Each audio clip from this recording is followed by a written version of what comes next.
मेरा बच्चा, न जाने किसकी नजर लग गई है तुझे। जब से मेरे बच्चे ने 10वीं के एग्जाम में स्कूल टॉप किया है, तब से रोज बुरे बुरे सपने आने लगे हैं। हाँ माँ, मैंने आज फिर से एक काले साए को देखा। वो यहीं मेरी आंखों के सामने खड़ा था। माँ मुझे बचा लो माँ। वो मुझसे कह रहा था कि मुझसे बदला लेगा। माँ कहीं ये प्रशांत। चुप कर, कैसी बात कर रहा है? दोबारा उसका नाम मत लेना। तुझे पता है ना, उस प्रशांत ने आत्महत्या कर ली। तो बार बार उसका नाम मत लिया कर। मम्मी, क्या सच में प्रशांत ने आत्महत्या की थी? चुप कर, बहुत सवाल पूछता है आजकल। और फिर रात के वक्त सविता के पूरे घर में एक अजीब सा काला धुआं छाने लगा। गहरी नींद में सोई सविता की जैसे ही आंख खुली, उसका दम घुटने लगा। वो दौड़कर ऋषु के रूम की तरफ गई, जहां उसके दरवाजे पर घूमती एक काली परछाई देख वो बुरी तरह से घबरा गई। कौन है वहाँ? कौन है? सामने आओ। ये मैं हूँ, तुम्हारी काली करतूत। और अब मैं तुम्हारे बेटे को ले जाने आया हूँ। नहीं, मेरे बच्चे को छोड़ दो प्लीज। मेरे ऋषु को कुछ मत करना। वो परछाई ऋषु के कमरे में घुस जाती है। सविता भी उसके पीछे पीछे दौड़कर जाती है और देखती है कि अब वो साया साफ नजर आ रहा था। वो सर से पैर तक खून में सना हुआ था और उसके शरीर के सारे अंग कटे फटे हैं। क्या चाहिए तुम्हें? तुम जो बोलोगे मैं करूंगी, लेकिन मेरे ऋषु को छोड़ दो। उस परछाई ने ऋषु को गर्दन से पकड़कर दीवार के सहारे हवा में उछाल दिया। ऋषु जोर जोर से चिल्लाने लगा। माँ बचाओ मुझे, बचा लो माँ। ये मुझे मार डालेगा। माँ मुझे बचा लो माँ। नहीं, ऐसा मत करो। मुझे मार दो, लेकिन मेरे बच्चे को छोड़ दो। मैं तुम्हारे आगे हाथ जोड़ती हूँ। वो परछाई ऋषु को जमीन पर गिरा देती है और अचानक वहां से गायब हो जाती है। ऋषु, मेरा बच्चा, तू ठीक तो है ना? कुछ बोल बेटा, क्या हुआ है तुझे? मैं ठीक हूँ माँ। क्या हुआ था यहाँ पर? कुछ नहीं बेटा, कुछ नहीं। तू परेशान मत हो। हम कल ही गांव के बाहर जो तांत्रिक महाराज रहते हैं, उनके पास चलेंगे। ठीक है माँ, हम जल्द ही उनके पास चलेंगे। मुझे बहुत डर लग रहा है माँ। ये बार बार मुझे डरावने सपने आना, ये सब हमारे साथ क्यों हो रहा है माँ? अगले दिन सविता अपने बेटे ऋषु को लेकर गांव के बाहर तांत्रिक के पास जाती है। जिस जगह पर तांत्रिक रहा करता था, वो जगह बहुत डरावनी थी। चारों तरफ कंकाल और खूब भूतियां नजर आ रही थी। गांव से दूर वीराने में उस जगह पर जोर से आंधी चल रही थी। ऋषु ने डर कर अपनी माँ का हाथ पकड़ लिया। माँ मुझे बहुत डर लग रहा है। ये कैसी जगह है?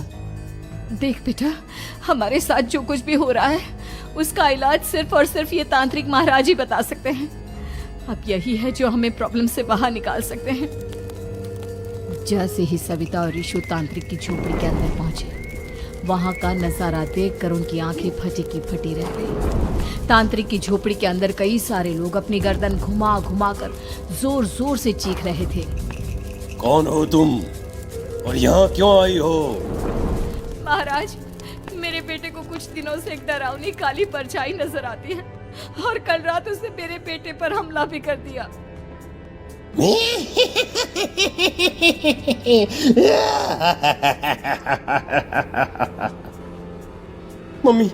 मम्मी हमें यहाँ से चलना चाहिए। ये जगह मुझे ठीक नहीं लगती।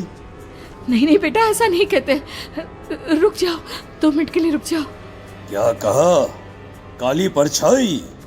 तुम्हारे बेटे पर किसी काली परछाई ने हमला किया? हाँ महाराज, वो कह रही थी कि वो मेरे बेटे को कुछ कर देगी। कोई उपाय बताइए महाराज, मेरे बेटे के साथ कुछ गलत नहीं होना चाहिए। तुमने किसी दूसरे के साथ गलत किया है तो तुम्हारे साथ भी गलत होकर ही रहेगा। तुमने किसी की जान ली है, किसी को मार डाला है तुमने। नहीं महाराज, मैंने ऐसा कुछ नहीं किया। मैंने किसी की जान नहीं ली। मुझे कोई उपाय बताइए। लगता है तुम इतनी आसानी से नहीं मानोगी। मैं तुम्हें अभी उस काली परछाई से मिलवा देता हूँ और वही सारा सच तुम्हारे सामने लेकर आएगा। हाँ? सविता और ऋषु ने डर के मारे अपनी आंखें बंद कर ली। तभी अचानक तांत्रिक की झोपड़ी में अजीबोगरीब आवाजें गूंजने लगी। सविता और ऋषु बुरी तरह से कांप रहे थे। आंखें खोलो और अपने सामने देखो। क्या यही है वो जिससे तुम कल रात को मिली थी? बताओ मुझे। हाँ, इसने कल रात मेरे बेटे के ऊपर हमला किया था।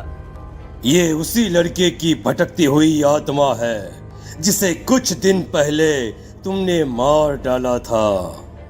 मम्मी ये महाराज क्या कह रहे हैं? क्या सच में आपने किसी की जान ली है? किसी को मार डाला है? अगर हाँ तो बताइए ना मम्मी, किसको मारा है आपने? किसको? तुम्हारी माँ इतनी आसानी से सच नहीं बताएगी बेटा। इसने एक बच्चे की जान ली है। कहीं उसका नाम प्रशांत तो नहीं महाराज? वो मेरा दोस्त है, मेरा मतलब मेरा पड़ोसी है। सही पहचाना। देखा सविता, तुम्हारा खुद का बेटा भी जानता है कि तुमने किसी के प्राणों की बलि चढ़ा दी और इसीलिए अब उसकी बुरी आत्मा तुम्हारे घर में भटकती है। मुझे माफ कर दीजिए महाराज, मुझसे बहुत बड़ी गलती हो गई। प्रशांत हमारे पड़ोसी का बेटा था। हर बार उसके नंबर मेरे बेटे से ज्यादा आते थे और इसलिए मैंने उसके कमरे के बाहर काला जादू किया था, पर मुझे नहीं पता था कि वो मर जाएगा। तुम्हारे उसी काले जादू वाली गुड़िया के अंदर एक बुरी आत्मा थी जिसने उस बच्चे के दिमाग पर बुरा असर कर दिया और उसी की वजह से उस लड़के ने अपनी बालकनी से कूदकर आत्महत्या कर ली। इसकी वजह सिर्फ और सिर्फ तुम हो, तुम। नहीं महाराज, जो कुछ भी हुआ मुझे नहीं पता था कि प्रशांत अपनी जान दे देगा। प्रशांत की आत्मा इस वक्त तुम्हारे सामने खड़ी है, हमसे बात करना चाहती है। बोलो क्या कहना चाहते हो? मैं जीना चाहता था, बड़ा होकर कुछ बनना चाहता था। आपके बेटे से मुझे कोई परेशानी नहीं थी। अरे वो तो मेरा अच्छा दोस्त था। मुझे माफ कर दो बेटा, मुझसे बहुत बड़ी गलती हो गई, मुझे माफ कर दो। माफ करने से मुझे वापस जिंदगी नहीं मिल जाएगी। मेरे माँ बाप आज भी मेरे लिए रोते हैं। आपने मेरे साथ बहुत गलत किया है, बहुत गलत। और तभी अचानक प्रशांत की आत्मा वहां से गायब हो जाती है। सविता जोर जोर से रोने लगती है। सुन लिया तुमने? ये तुम्हारे अपने ही किए हुए पाप हैं जो इस तरह से तुम्हारे सामने आ रहे हैं। माँ, ये आपने अच्छा नहीं किया। सिर्फ 10th बोर्ड के एग्जाम में मैं टॉप कर पाऊं, इसलिए आपने मेरे दोस्त के ऊपर काला जादू कर दिया। नहीं मम्मी नहीं, अब हम कभी खुश नहीं रह पाएंगे, कभी नहीं। मेरे दोस्त की आत्मा को कभी शांति नहीं मिलेगी मम्मी, कभी नहीं। लेकिन मैंने जो कुछ भी किया सिर्फ तुम्हारे लिए किया। वो लड़का हमेशा फर्स्ट पोजीशन पर आ जाता था और इस वजह से हमेशा तुम्हारे मार्क्स कम पड़ते थे। मैंने तो सिर्फ उस पर एक छोटा सा काला जादू किया था बेटा। मुझे क्या पता था कि उसका ये नतीजा निकलेगा। जिस गुड़िया को तुमने उस लड़के के कमरे के दरवाजे पर लगाया था, दरअसल उसके अंदर एक बुरी आत्मा का प्रवेश हो गया था, जैसा कि अक्सर काला जादू करते समय हो जाता है। मुझे अपनी गलती का एहसास हो गया है। मैं प्रायश्चित करना चाहती हूँ, आप बताइए मैं क्या करूँ? प्रशांत के घर जाकर उस काली गुड़िया को वहां से निकालकर यहाँ लेकर आओ। मैं उसे आग में जलाकर राख कर दूंगा और उसके बाद प्रशांत की आत्मा को हमेशा के लिए मुक्ति मिल जाएगी। अगली रात सविता चुपचाप अपने पड़ोसी प्रशांत के घर जाती है। प्रशांत के माँ बाप प्रशांत की मौत के बाद उस घर को छोड़कर हमेशा के लिए वहां से चले गए थे। जैसे ही सविता उस घर के अंदर कदम रखती है, उसका सामना अजीबोगरीब हैवानियत से भरी आवाजों से होने लगता है। ऐसा लग रहा था जैसे कोई बुरी तरह से चीख रहा हो। सविता जैसे ही प्रशांत के कमरे के बाहर पहुंचती है, वहां पर लटकी हुई गुड़िया के शरीर से खून टपकने लगता है। ये क्या हो रहा है? इस गुड़िया के शरीर से खून क्यों टपक रहा है? सविता हिम्मत करते हुए उस गुड़िया को वहां से उतारने की कोशिश करती है, लेकिन तभी अचानक से बहुत भयानक दिखने वाली औरत उसकी आंखों के सामने आकर खड़ी हो जाती है। मैं यहाँ से कहीं नहीं जाऊंगी, और अगर तूने मुझे यहाँ से हटाने की कोशिश की तो मार डालूंगी मैं तुझे। नहीं नहीं, मुझे तुम्हें यहाँ से ले जाना ही होगा, नहीं तो मेरा बेटा, उसकी जान को खतरा है। मैं तुम्हें नहीं छोड़ सकती। अगर तुम्हारे अंदर हिम्मत है तो मुझे इस घर से बाहर ले जाकर दिखाओ। और ऐसा कहकर वो औरत सविता के ऊपर हमला कर देती है और उसे हवा में उछाल उछाल कर जमीन पर पटकती है। लेकिन तभी अचानक मौका देखकर सविता अपने हाथ में ली हुई सुई उसके हाथ में चुभो देती है। हाथ में सुई लगते ही वो औरत जमीन पर तड़पने लगती है। ये क्या किया तूने? ये क्या कर दिया? तुझे ऐसा नहीं करना चाहिए था।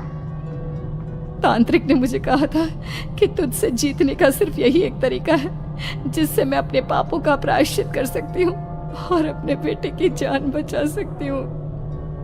और उसके बाद वो डरावनी दिखने वाली औरत एक छोटी सी जादुई गुड़िया में तब्दील हो गई और सविता ने उसे ले जाकर तांत्रिक को दे दिया। तांत्रिक ने जादुई गुड़िया को आग के हवाले कर दिया